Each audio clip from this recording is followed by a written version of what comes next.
bàbá wọn wí. Lásìkò eré bá dé, bàbá wọn ṣe eré ló tán.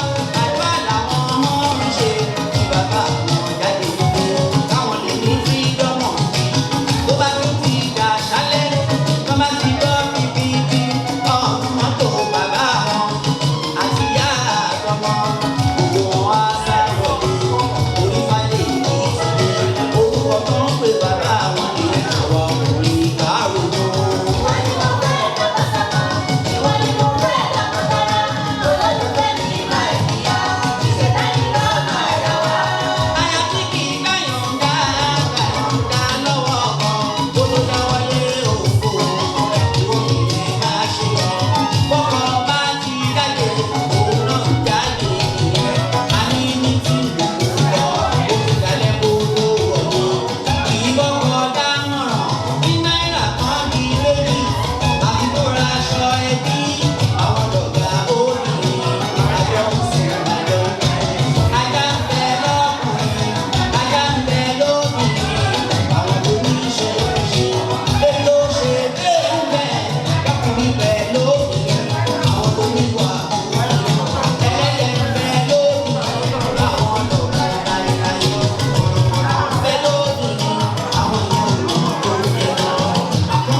Mr. and Mrs. Shekoni to our midst. Please give them a round of applause and a standing ovation.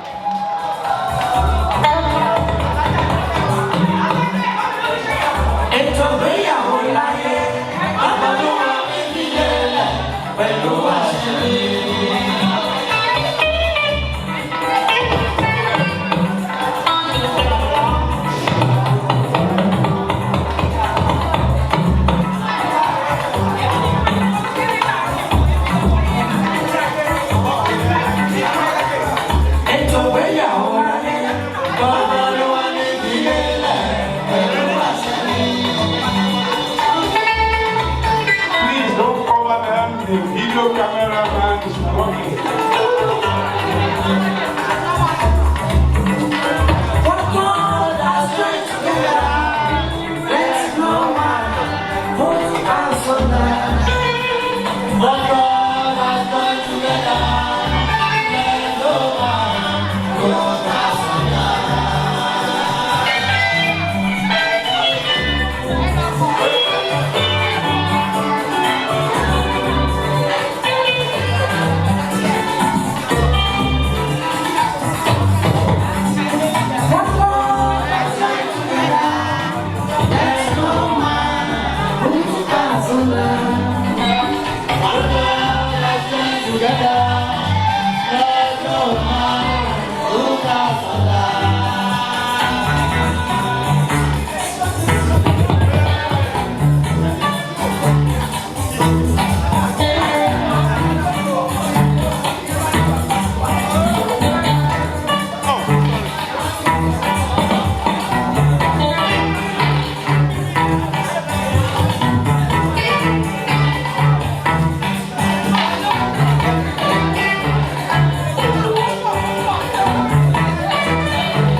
I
Say ayé fẹ́lẹ́.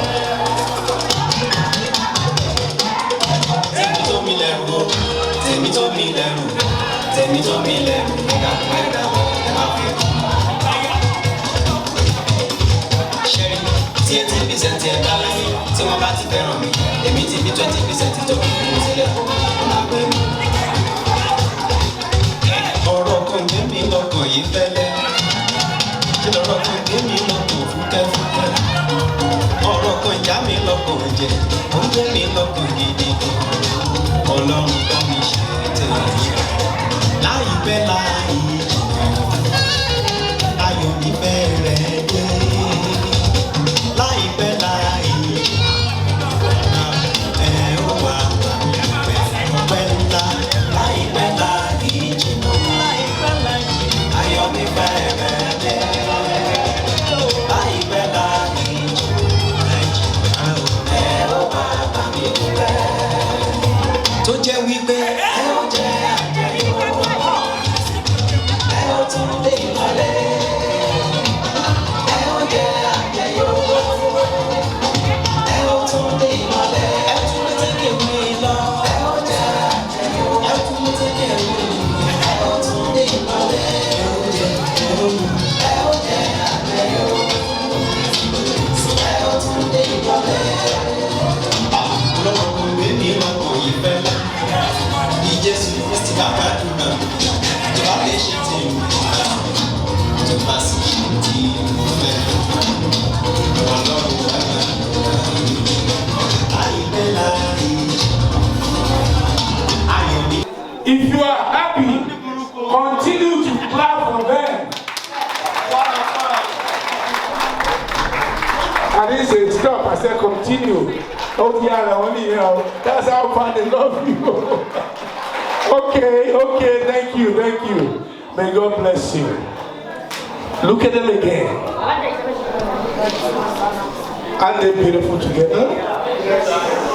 Okay, only one person thinks so. Aren't they beautiful together? Yes. Please, let us stand up. If you don't stand up, I won't tell what I want to tell. Everybody stand up.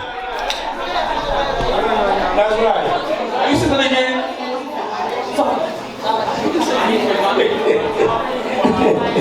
She said everybody stand up.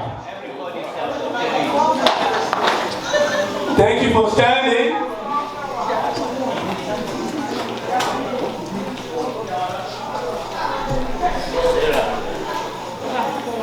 Today, I want us all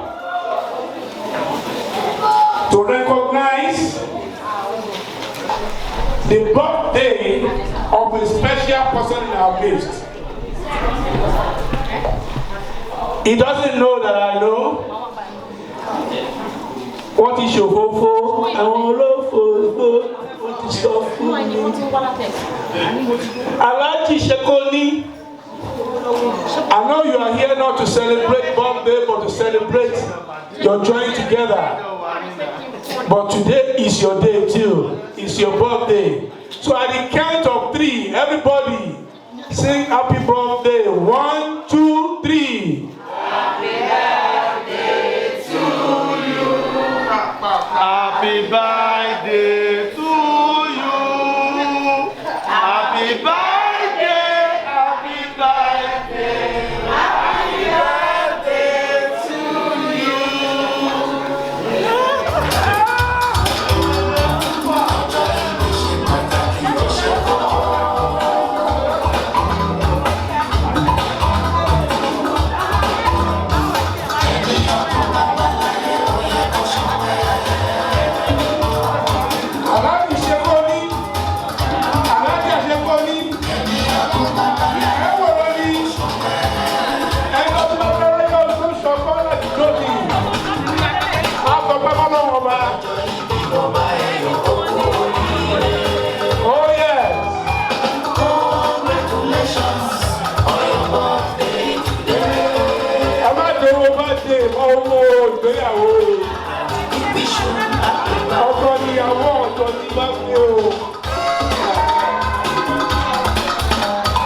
happy birthday to you. For your 21st birthday, happy birthday to you.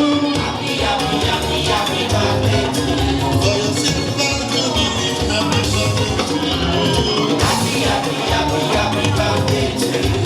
For my golden jubilee, happy birthday to me. Happy birthday to you. For your diamond jubilee, happy birthday to you. Happy birthday to you. For your century jubilee, happy birthday to you. Happy birthday to you. Inú mi máa dùn pé màmá Happy birthday to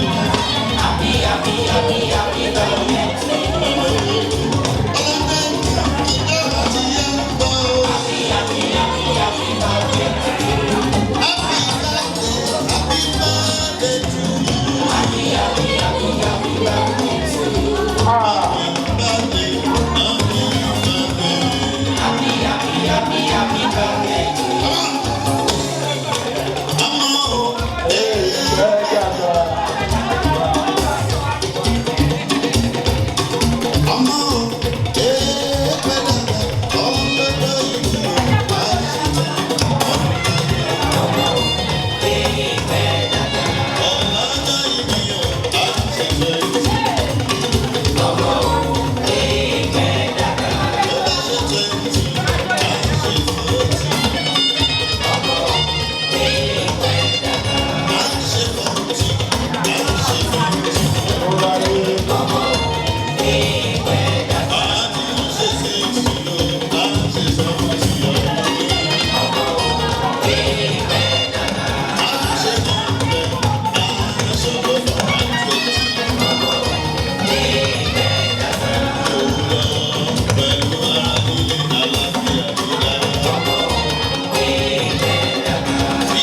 Thank you. Please give them a round of applause.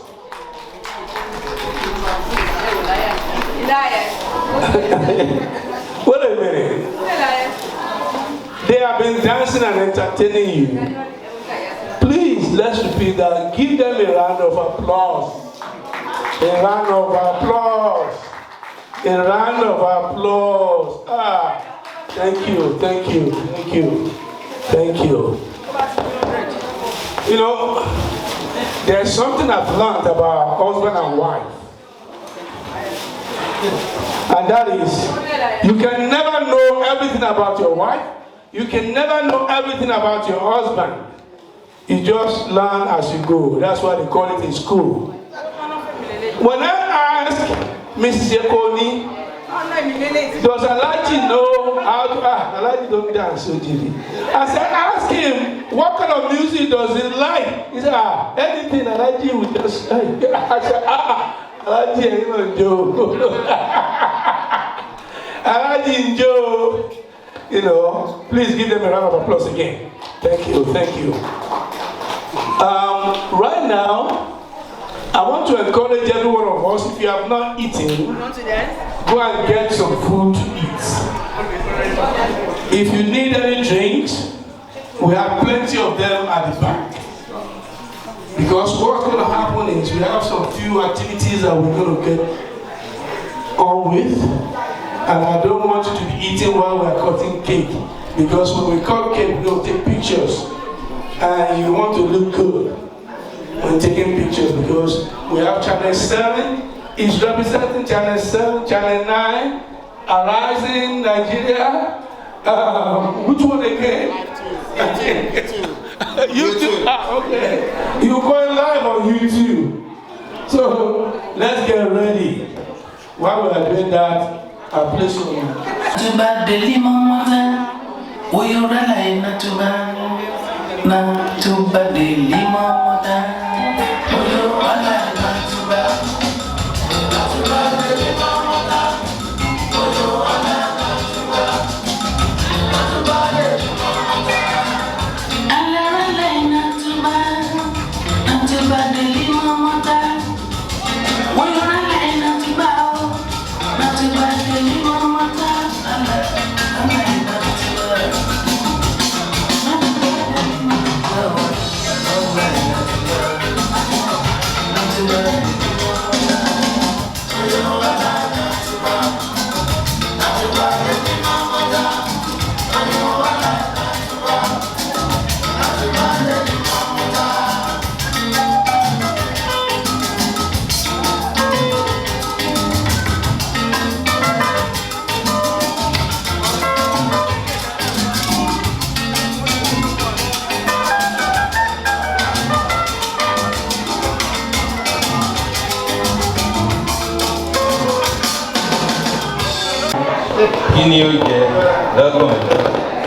That's up to you. Well, we give thanks to Almighty Allah. This is one of the 3 important aspects that a Muslim celebrates in our life. We celebrate birth, we celebrate wedding, and we celebrate graduation. May Allah subhanahu wa ta'ala allow you to fulfill all 3.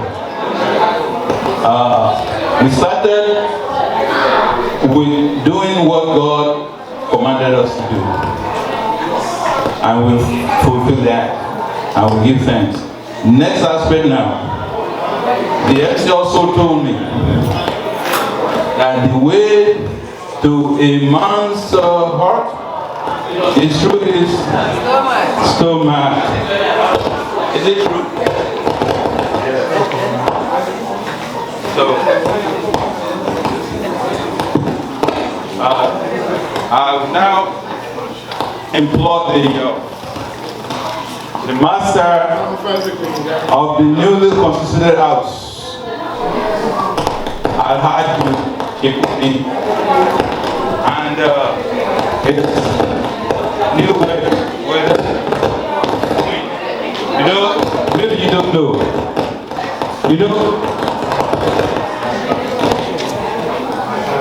You see?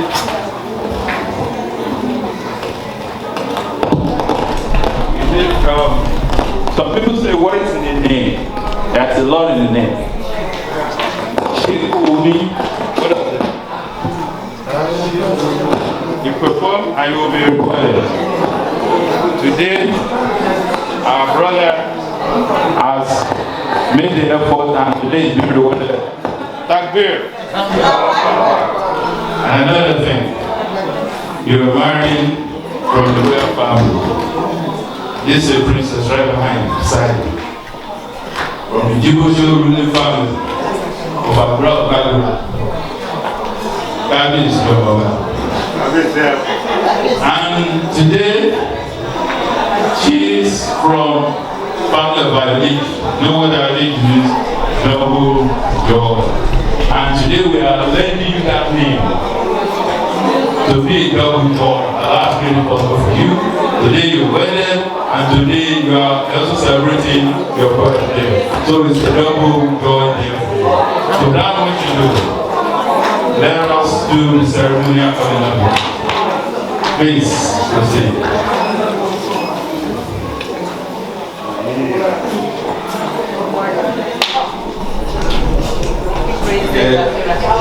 We're going to ask for it. You see, out of the 99 names of Allah, the first one is what? Salam. May Allah grant you salam in your religion. And when you go through the 99, you come to the last one, which is Al-Sabur. May Allah grant you Sabur in your religion. Now, please, let's proceed.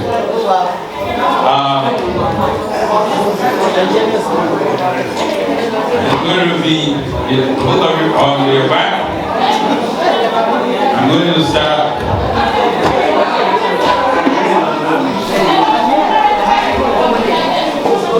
We're going to do Bismillah Allahu Akbar.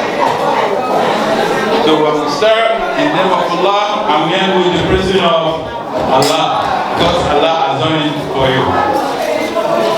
You have to wait on my command. The whole house will help us to celebrate together. When I say Bismillah, what do we say to follow? Allahu Akbar. Takbir. Takbir. Okay, let's start first. Now, I know you're well brought up. And you know how to treat the name. And you see how his mother has bring him very well, he's well fed. You want to make sure that while you are in his house, you're not going to make him unnecessarily sleep. So the MC has asked me that the groom's family wanted to confirm that, so they want to see how you're going to feed your husband. So please.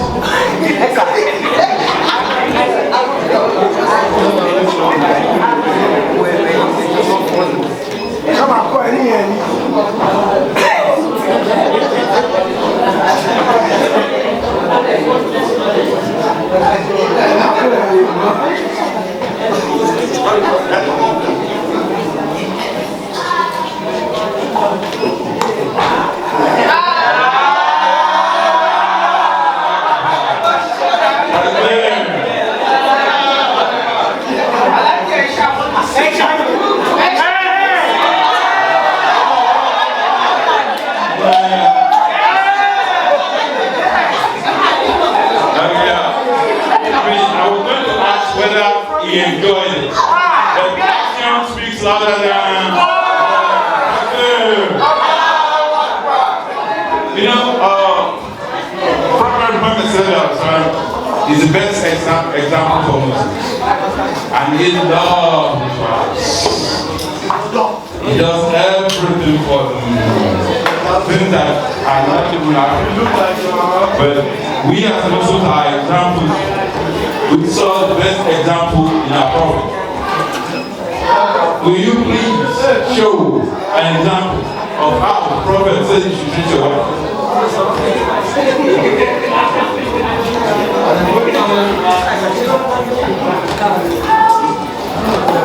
So that I will not ask the palace guy to come and take her back from me.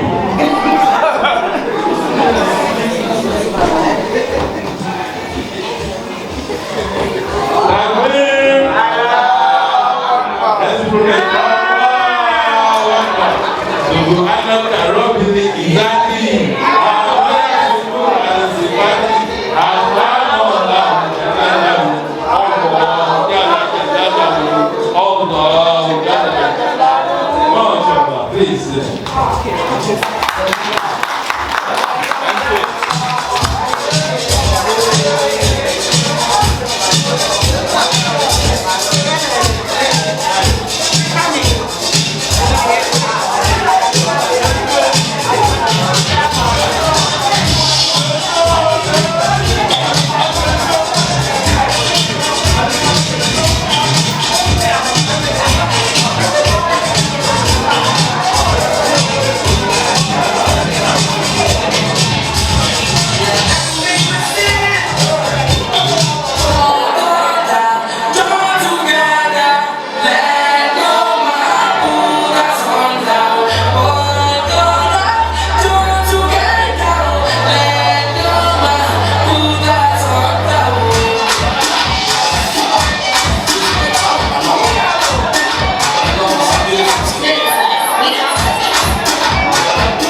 first, and after the family, let all the friends and family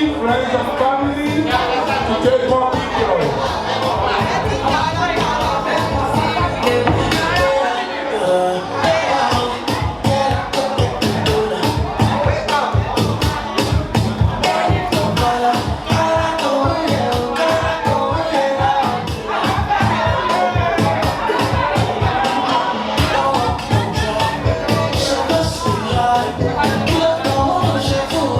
Let's see what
Happy very affordable. They'll call it to Come on, drink on the house. That's okay. That's alright.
chill. Keep it tight now, wine. Keep it tight now, wine. Any girl when you look at me, and I want to look at you. Keep it tight now, wine. Keep it tight now, wine. Bye bye. Hey, where you going to take? Keep it tight.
Baba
lè gbàgbọ́ wàlídìí mọ̀ ọ́ sì mi ọmọ bá lókun ọ̀gbọ̀n dáadáa lókè ìbàdàn nílé òsì ọ̀dẹ́ o àwọn dr love olóòtú ọkọ̀ jẹ́ bèbí àwọn tí mo lé ọ̀ká ọkọ̀ ní ìlú àìlọ́ kó o bá mi tọ́jú gọ́dẹ̀ ọkọ̀ tá a dé sùn àmì o aláṣẹ normal restaurant bẹ́ẹ̀ bá ti dé tó òròdò bẹ́ẹ̀ bá mi kí ìwọ̀n ọ̀rọ̀ àmì o. àjẹ́ ọmọ tó bá wà náà mi ń bàjẹ́ yé títí lẹ́yìn ìgbà pé kò fẹ́ lọ́la mi ẹ̀fọ́ kú títí náírà akẹ́yìn o. bẹ́ẹ̀ bàbá ẹ̀ báyọ̀ mi ọkọ̀ bísíbísí àwọn tí ìyá pọ̀ lé mi àìrá ọmọ tó mi là kó lóṣù méjì o. àwọn ọlábẹ́bí àwọn kristi bẹ́bí nìkan dàkà sáájà o. ẹ bá ti tọ́jú fìkẹ́fìkẹ́ ọmọ tó kú ṣọlá o. ẹ̀fọ́ mọ́kànlélẹ́ mi èjì rẹ̀ níjọ́ bí àwọn tó ń pẹ́ bẹ́bí mi tó fi ọ̀rọ̀ mi o. bàbá mi tọ́jú pọ̀ sùúrù mi dókó ọmọ mi ń pẹ́ bẹ́bí mi sùn tí ó rọrùn. ẹ bá mi kí ẹ̀ẹ́dẹ́ bí sọ́lá ẹ bá mi kí ẹ̀ẹ́dẹ́ o àyà dọ́kítọ̀ ọ̀yẹ́ mi bí o. ẹ bá mi kí ẹ̀ẹ́dẹ́ ẹ bá mi kí ẹ̀ẹ́dẹ́ o àyà dọ́kítọ̀ ọ̀yẹ́ mi bí o. Bísọ́lá bẹ̀bí yìí bẹ́ẹ̀ àyà ti kù sọ́lá mi dọ́kítọ̀ bẹ́ẹ̀ni ẹ̀kọ́ ọjọ́ ìbẹ̀bí ẹ̀kọ́ ta ló lù wá sùn fìdí o. ẹ̀kọ́ lé ní kọ́dẹ̀yọ̀ bàbá mi tọ́jú tó kú bọ̀ kó wà pẹ́ tó. Bísọ́lá dẹ́dẹ́ Bísọ́lá dẹ́dẹ́ o àyà dọ́kítọ̀ ọ̀yẹ́ mi bí o. Bísọ́lá dẹ́dẹ́ Bísọ́lá dẹ́dẹ́ o àyà dọ́kítọ̀ ọ̀yẹ́ mi bí o. ẹ̀kí jésù olódó àrísà lọ́yà olódó. ẹ̀kí jésù olódó àrísà lọ́yà olódó. òkè ọmọ bọ́lájí ọkọ lẹ́bí kan ọ̀tẹ̀ màmá gbọ́ bí mo ṣe wí atọ́ kẹ́kẹ́ ọkọ bí sí bèbí mi o. òkèrè ó tó lọ sí wíńsọ̀ ẹ bá mi kí kẹ́kẹ́ àwọn principal table gbogbo rẹ̀ ó ṣe. Àbẹ̀ ọmọ sàlámì ní agbádé, ọkọ̀ tó fi bàtọ̀ nílé olúyọ̀lé o. Àwọn tọ́lá ní ọmọ láti pọ̀, ọkọ̀ lé ní kọ́kẹ́ ẹ̀yẹ ẹ̀fùkúrí tí ó ṣe. Ọlábàbà sọ́tàn, àwọn táyé lójú mi ìjọba. ṣe bí naija nìyẹn o sísí ó ṣe wá ìgbésẹ̀ bí òyìnbó ó ṣàmọ̀rú ẹ̀ sísí ó ṣe wá ń bàjọ́ lẹ́kùn bí òyìnbó ọwọ́ balẹ̀ ṣá ẹsẹ̀ gbà kọ́ta orí wa ń fi pẹ̀lúpẹ̀ bí àdámà.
I mean, everybody,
Every day